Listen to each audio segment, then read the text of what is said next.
Hey, what's going on, guys? Jordan McKibben fishing here, and with the fall upon us, salmon and trout is a big deal, and that's what we're all fishing for. So I'm going to show you guys how to tie some roe bags. So you're going to start out with some nice fresh roe. This stuff's been cured with my Potski fire cure and Bork's fire.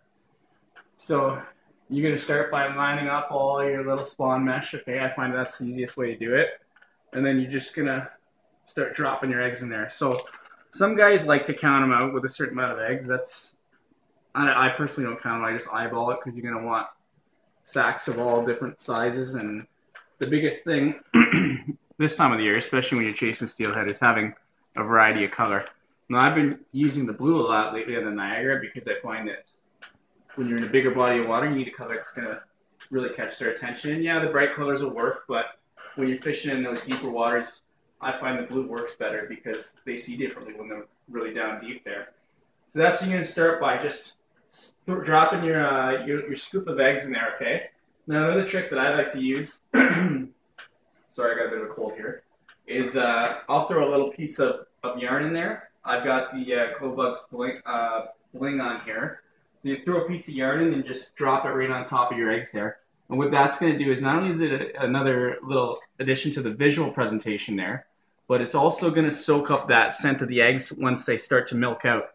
So what I like to do as well, even though they've already been cured, because I'm not going to use these for a few days, I'll sprinkle a tiny bit of fire brine on there, because I'm fishing for salmon as well. Oh, let me get just a tiny bit out there, and a tiny bit of borax. So what that's going to do is that's really going to soak up in there, and it's actually going to soak up in with that mesh there as well when you put it in your bag. So, for example, I'll just do just this one here. So we've got it. We've got our mesh. We've got our eggs in there. We've got our piece of yarn in there. Now what you need is your spider thread or some sort of thread to tie that knot. So you're going to pick it up, fold it in at the corners there.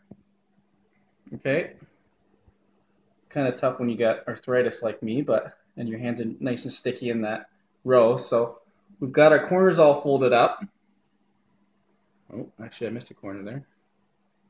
You twist it up, okay, so it's nice and tight. Take your thread there, wrap it about 5 to 10 times. Cinch it nice and tight.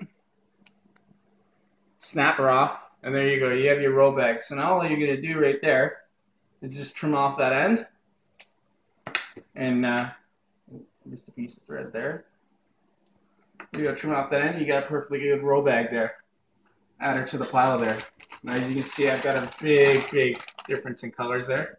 Blue, pink, everything under the sun there. But anyways, yeah, so that's how you tie up a roe bag. So feel free to like and subscribe, and thanks for watching. If you have any questions, just drop them in the comment box below.